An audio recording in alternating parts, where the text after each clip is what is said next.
The rain fell in sheets as Marcus Chin stood at the graveside, watching his mother's casket being lowered into the earth. The turnout was modest. A handful of neighbors, some distant cousins he barely recognized, and his wife Jennifer standing conspicuously far from him, whispering with his best friend Derek. Marcus's mother, Linda Chin, had lived a simple life as a librarian in their small Ohio town. She'd raised him alone after his father left when Marcus was 5, stretching every dollar, clipping coupons, and making sacrifices he only now fully appreciated.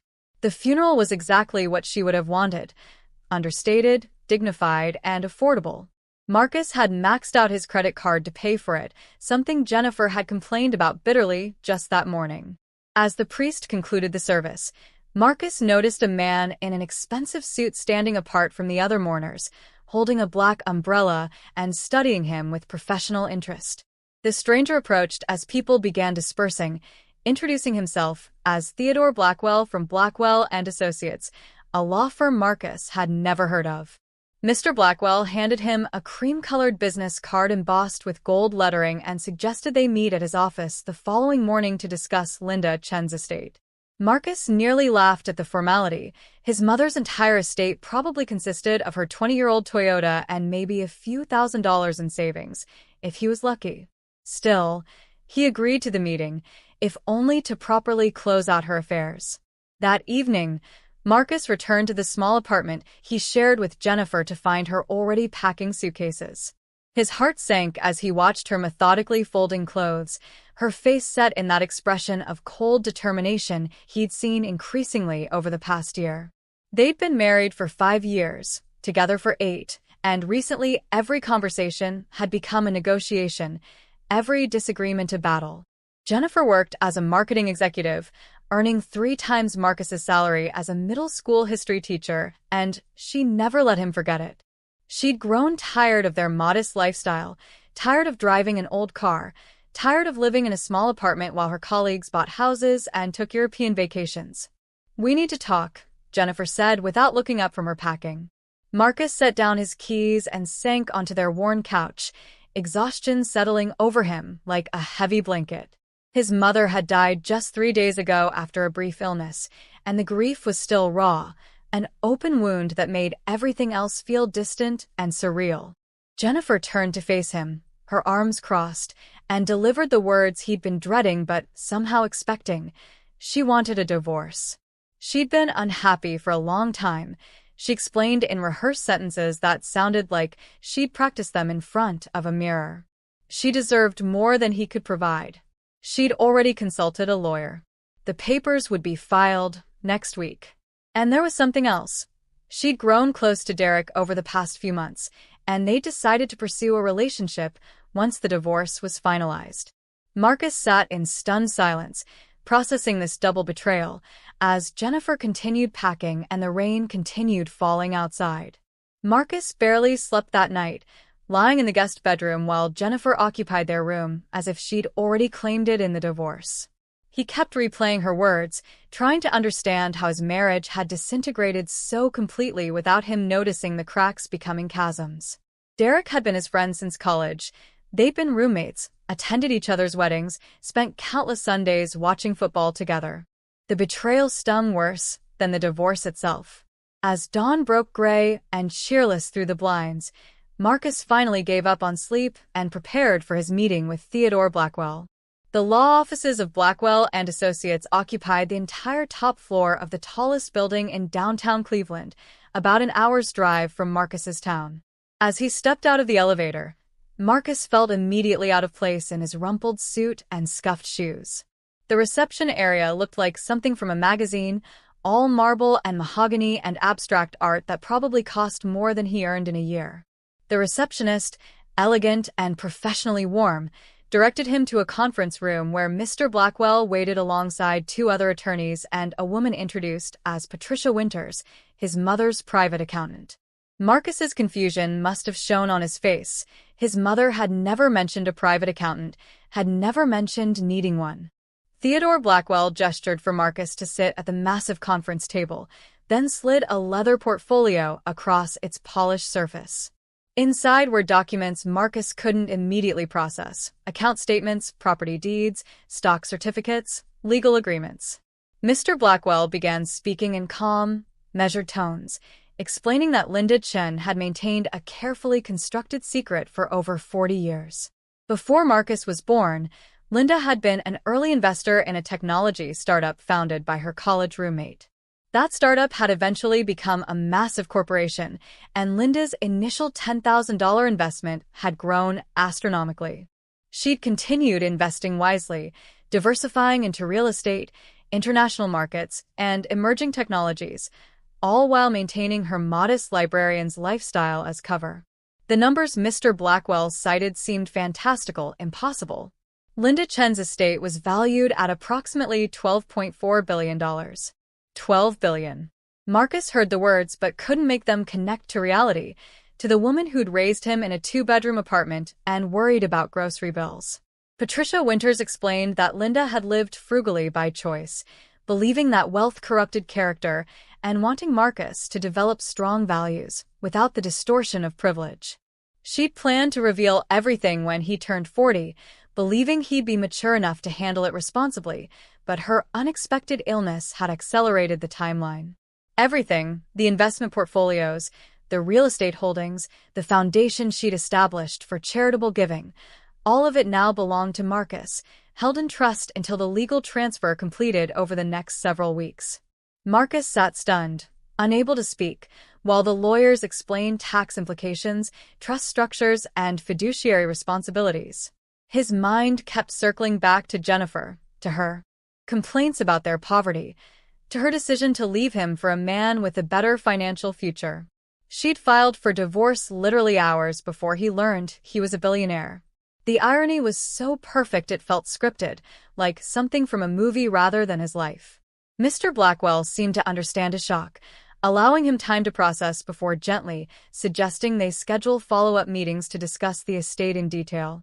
As Marcus left the building and walked back into the ordinary world, everything looked different. The people on the sidewalk, the cars and traffic, the sky above. His entire reality had shifted, and he had no idea how to begin understanding what it meant or what he should do next with this impossible inheritance. For the next week, Marcus moved through his life like a ghost, teaching his classes on autopilot while his mind struggled to process his new reality. He'd signed non-disclosure agreements with Blackwell and Associates, unable to tell anyone about his inheritance until the legal transfer completed. This meant he had to endure Jennifer's increasingly hostile departure and Derek's awkward attempts at continued friendship without revealing what he knew. Jennifer had already moved most of her belongings to Derek's apartment downtown, a spacious loft Derek had purchased with money from his career as a pharmaceutical sales representative, the career Jennifer had often compared favorably to Marcus's teaching job. Derek had actually called Marcus to explain the situation, his voice heavy with manufactured regret. They'd never meant to hurt him, Derek claimed. It had just happened. Jennifer needed someone who could provide the lifestyle she deserved, and Derek was in a better position to do that. Marcus listened to his former best friend's justifications with dark amusement, imagining Derek's reaction if he knew the truth. But Marcus said nothing, simply thanked Derek for his honesty, and ended the call. There was something satisfying about knowing, about holding the secret while everyone around him continued operating on false assumptions about his worth and future. Jennifer's lawyer had sent over the divorce papers with a proposed settlement. Since they'd been married for 5 years and Jennifer earned significantly more, her attorney was actually offering Marcus a small alimony payment and half the value of their minimal shared assets, essentially the furniture in their apartment and joint savings account containing roughly $8,000. Marcus signed everything without negotiation, even refusing the alimony. His attorney from Blackwell and Associates, a sharp woman named Rachel Kim, had reviewed the papers and noted that Marcus was entitled to more under Ohio law, but Marcus didn't care. He wanted the divorce finalized quickly and cleanly, with no complications. Jennifer interpreted his acquiescence as defeat, as acceptance of his inferior position, and her text messages to him became almost pitying in tone. Meanwhile, Marcus met daily with Theodore Blackwell's team, learning about his mother's investments and the empire she'd built in secret. Patricia Winters walked him through decades of financial statements, showing him how Linda had turned thousands into millions, then millions into billions. His mother had owned apartment buildings in Manhattan, office complexes in Singapore, tech stocks purchased before anyone knew what they'd become. She'd endowed scholarships at 15 universities, funded medical research, and supported educational nonprofits, all anonymously. Marcus discovered that his mother had been a different person than he'd known, not just a librarian, but a financial genius who'd played a decades-long game of concealment for his benefit. The hardest part was not being able to grieve properly. Marcus wanted to mourn his mother, to process her loss, but instead he was drowning in legal documents and financial meetings. He'd discovered letters she'd left for him, explaining her choices and her hopes for his future. She'd wanted him to understand the responsibility that came with wealth, the importance of using it wisely and maintaining his values despite having unlimited resources. She'd been protecting him, preparing him in ways he'd never recognized. As Marcus read her words, written in her familiar handwriting, he felt the loss cut deeper than before, understanding finally how much she'd sacrificed to give him a normal childhood and how much she'd trusted him to handle this impossible gift. 3 weeks after the funeral, the legal transfer completed. Marcus Chun officially became the sole beneficiary of the Linda Chun Trust, with full access to $12.4 billion and all associated assets. Rachel Kim had worked efficiently to finalize the divorce first, ensuring Jennifer had no legal claim to any of the inheritance. The divorce had been processed quickly, an uncontested dissolution with no children or substantial shared assets to divide. Jennifer had signed the papers enthusiastically, probably eager to begin her new life with Derek. She'd already changed her social media status and posted photos of herself and Derek at expensive restaurants, Derek's arm around her, both of them glowing with the contentment of people who believed they'd upgraded their circumstances. Marcus's first decision as a billionaire was to continue teaching. Rachel Kim had looked at him skeptically when he'd announced this intention, suggesting perhaps a sabbatical to adjust to his new situation, but Marcus was firm. He needed normalcy, needed something familiar to anchor him while everything else transformed. He did, however, make some changes. He hired a property manager to oversee his mother's real estate portfolio, a financial advisor to help manage the investment accounts, and a small personal staff including a driver, an assistant, and a security consultant. The security was Rachel's idea. Billionaires attracted attention, and Marcus needed protection even if he wanted to maintain his ordinary life. He moved out of the apartment he'd shared with Jennifer into a penthouse in downtown Cleveland that his mother had apparently owned for 15 years. Marcus had walked through the space in amazement. Floor-to-ceiling windows overlooking Lake Erie, 3 bedrooms, a chef's kitchen, artwork on the walls that Patricia Winters casually mentioned were original Rothkos and Pollocks. The penthouse had been maintained fully furnished but vacant, waiting for this moment.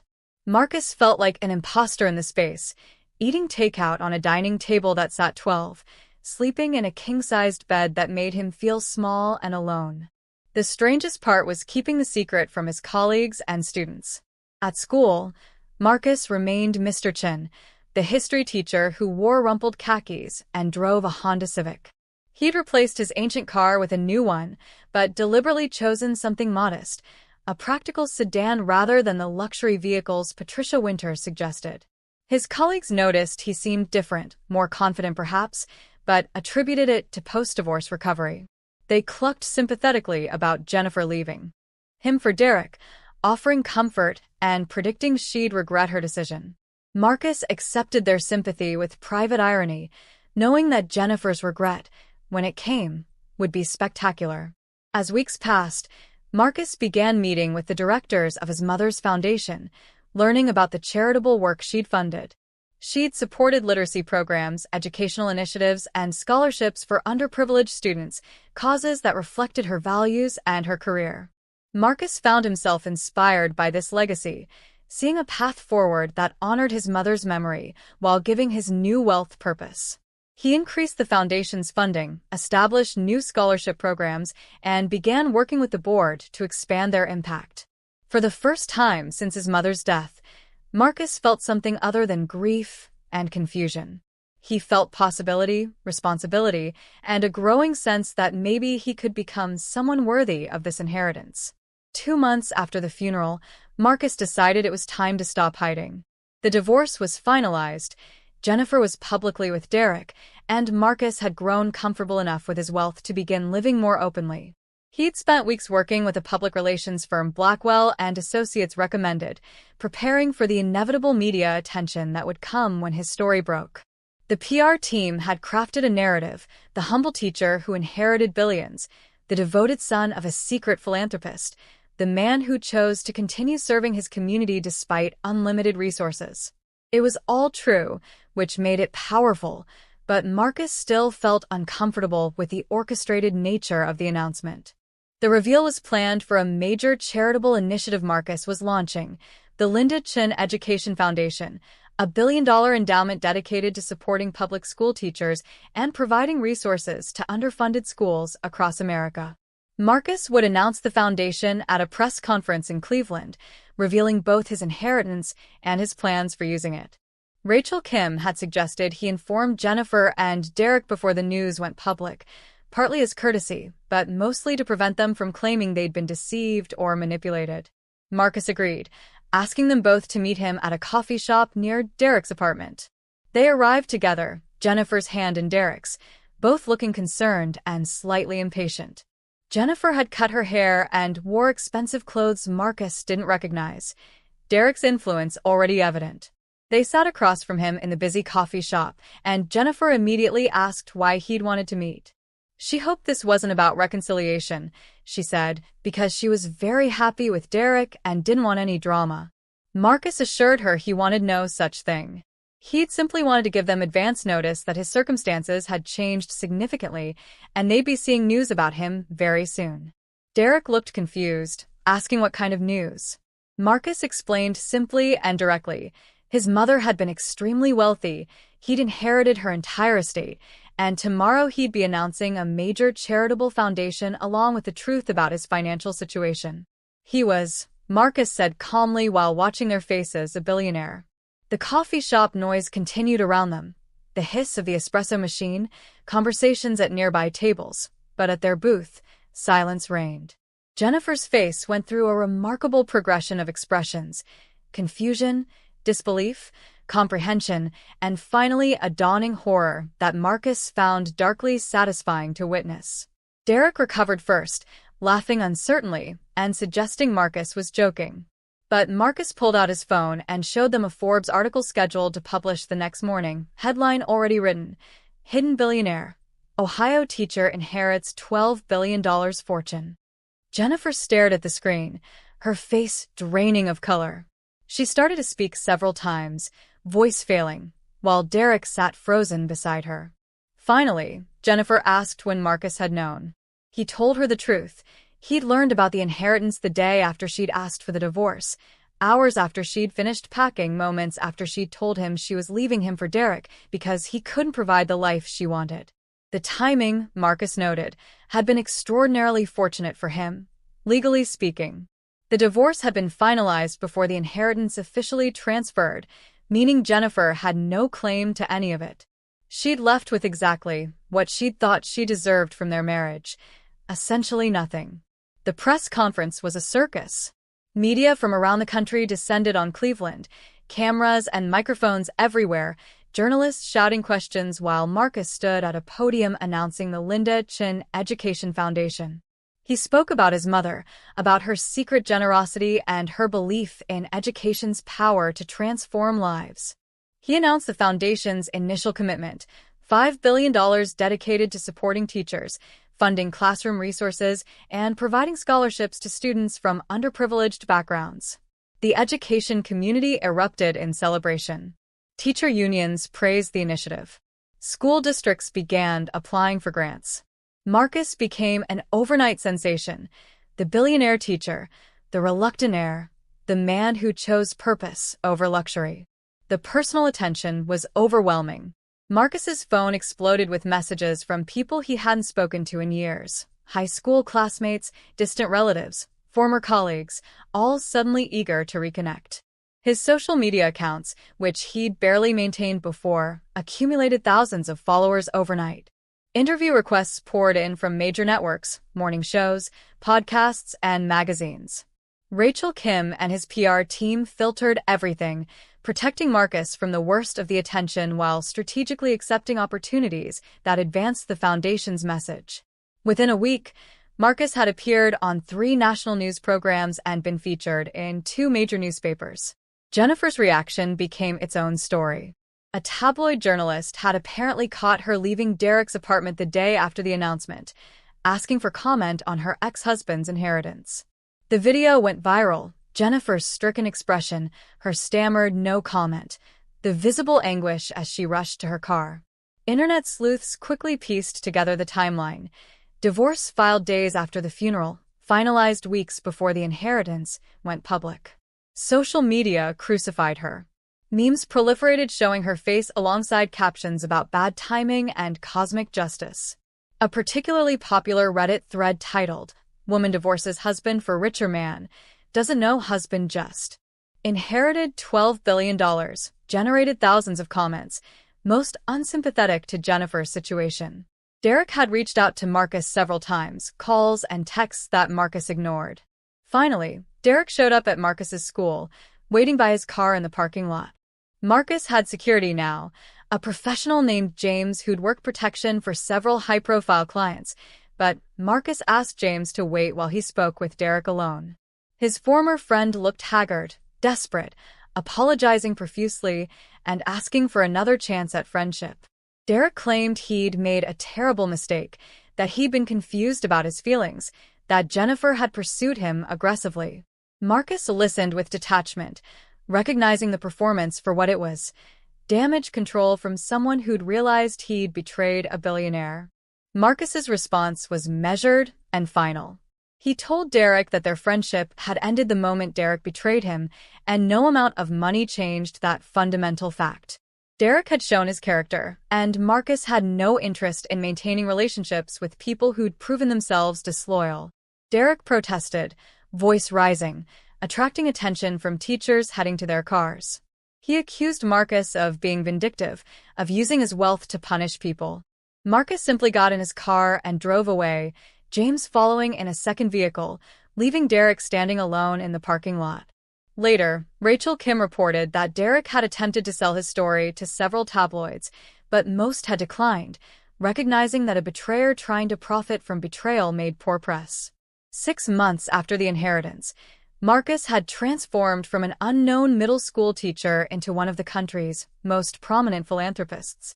The Linda Chin Education Foundation had distributed over $1 billion in grants, funding programs in 43 states and impacting more than 10,000 schools.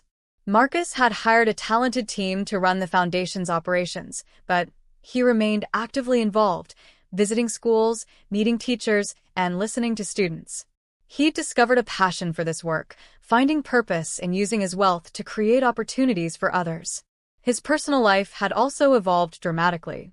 Marcus had moved beyond his initial discomfort with wealth, learning to inhabit his new reality with more confidence. He'd purchased a modest estate outside Cleveland, modest by billionaire standards, meaning only 12 rooms and 5 acres, where he could have privacy and space to think. He'd hired a chef who prepared healthy meals and taught Marcus about cooking, something he'd never had time to learn before. He'd joined a private gym where other wealthy individuals exercised without the attention that followed him in public spaces. He was learning, slowly, how to be rich while remaining himself. The media attention had eventually subsided to manageable levels. Marcus was no longer front-page news, though his foundation's work continued generating positive coverage. He'd given several in-depth interviews explaining his philosophy. Wealth was a tool, not an identity, and should be deployed to benefit society rather than hoarded for personal extravagance. He lived comfortably but not ostentatiously, drove a nice car but not a supercar collection, and continued teaching 3 days a week despite not needing the salary. His students knew who he was now, but most treated him normally, occasionally asking questions about being rich, but primarily just focused on learning history. Jennifer and Derek's relationship had imploded spectacularly. According to mutual acquaintances Marcus still spoke with, Jennifer had become obsessed with what she'd lost, unable to stop calculating what her share would have been if she'd waited a few more months to file for divorce. Derek, meanwhile, had grown resentful of Jennifer's constant regret and bitter about his own role in the situation. They'd fought increasingly, their relationship poisoned by the knowledge that they'd destroyed their connection to Marcus for nothing. Derek had lost his job at the pharmaceutical company, some combination of poor performance and the negative publicity, and Jennifer had been demoted at her marketing firm after her social media attention became a liability for her corporate employer. Marcus felt no satisfaction in their misfortune. The anger and hurt from their betrayal had faded, replaced by indifference. They'd revealed themselves as people motivated by material considerations rather than love or loyalty, and Marcus was grateful to know that truth rather than living in ignorance. He'd actually donated money to causes both Jennifer and Derek cared about: environmental nonprofits Jennifer had supported, sports programs Derek had volunteered with. Not from lingering affection, but because those causes were worthwhile regardless of who'd introduced them. Rachel Kim had questioned the wisdom of this, but Marcus was firm. His money should support good work, period. A year after his mother's death, Marcus hosted a memorial celebration, a proper remembrance, now that he could honor Linda Chen's full life rather than just her public persona. He rented a beautiful venue overlooking Lake Erie, invited everyone who'd known his mother, and created displays showing her charitable work, her investments, her secret legacy. He hired musicians to play her favorite songs, caterers to serve her favorite foods, and asked attendees to share stories about Linda. It was the memorial she deserved but hadn't been able to have when everyone believed she was just a retired librarian with modest means. Among the attendees was Christina Wells, a woman Marcus vaguely remembered from his childhood. Christina had been his mother's college roommate, the friend who'd founded the tech startup Linda had invested in decades ago. She was now in her 70s, semi-retired from the company that had made both women extraordinarily wealthy. Christina approached Marcus during the reception, introducing herself and sharing stories about his mother's younger days. Linda had been brilliant, Christina explained, with an intuitive understanding of technology's future potential. She'd been the first investor Christina had approached, putting up the initial capital when no venture firms would back a startup founded by two women in the early 1980s. They talked for over an hour, Christina filling in pieces of his mother's history Marcus had never known. Linda had chosen to remain a silent partner in Christina's company, refusing board positions or public recognition, wanting to maintain her privacy and her separate life. She'd reinvested her returns wisely, building her fortune systematically while keeping her day job and raising Marcus alone. Christina had tried many times to convince Linda to retire, to travel, to enjoy her wealth, but Linda had always refused, committed to her plan of revealing everything to Marcus at the right time. She'd been protecting him, Christina said, from the burden and corruption of wealth until he'd developed strong character and values. Marcus found himself crying as Christina spoke, grief hitting him anew as he understood more fully what his mother had sacrificed. She'd lived modestly for 4 decades, denying herself comforts and luxuries, all to ensure he grew up normally. She'd been lonely, Christina revealed gently. Linda had dated occasionally, but never seriously, believing that romantic relationships might expose her secret or complicate Marcus's upbringing. She'd dedicated her entire adult life to 2 things: building a fortune to secure Marcus's future and raising him to be someone worthy of that fortune. The magnitude of her sacrifice overwhelmed him. Christina offered Marcus something unexpected before leaving: advice from someone who understood both wealth and privacy. She'd struggled with similar decisions about revealing her success to her own children, about balancing public prominence with personal security. She suggested Marcus might benefit from connecting with other young billionaires, people who understood the unique challenges of extraordinary wealth. Christina offered to introduce him to several people in her network, including her daughter, who ran a major venture capital firm. Marcus accepted gratefully, realizing how isolated he'd been, how much he'd been navigating this new reality without guidance from people who truly understood. As the memorial concluded and guests departed, Marcus felt a shift, still grieving, but also grateful and increasingly ready to embrace not just the wealth, but the responsibility and opportunity his mother had given him. 18 months after becoming a billionaire, Marcus had found his stride. The Linda Chen Education Foundation was thriving, expanding internationally and partnering with governments and NGOs to improve educational access in developing countries. Marcus had also started exploring other philanthropic areas: environmental conservation, medical research, affordable housing, deploying his wealth strategically toward causes he believed would create systemic change. He'd assembled a team of experts who helped him identify high-impact opportunities and evaluate potential investments, both for-profit ventures with social benefits and pure charitable initiatives. His personal life had also flourished in unexpected ways. Marcus had reconnected with old friends who'd proven themselves loyal, people who'd reached out after his inheritance became public without asking for anything, who'd simply offered congratulations and support. He'd also formed new friendships within the philanthropic community, meeting other wealthy individuals who took their responsibilities seriously. Through Christina's introduction, he joined a group of young billionaires who met quarterly to discuss effective giving strategies and share challenges. These relationships helped Marcus feel less alone, providing perspective from people who understood the peculiar burden of unlimited resources. He'd even started dating again, though cautiously. Marcus had been introduced to Sarah Chen, no relation, just a common last name, by Patricia Winters. Sarah was a tax attorney specializing in nonprofit law, brilliant and driven, with no interest in Marcus's money since she came from wealth herself. They'd connected over their shared commitment to using resources responsibly and their mutual appreciation for education.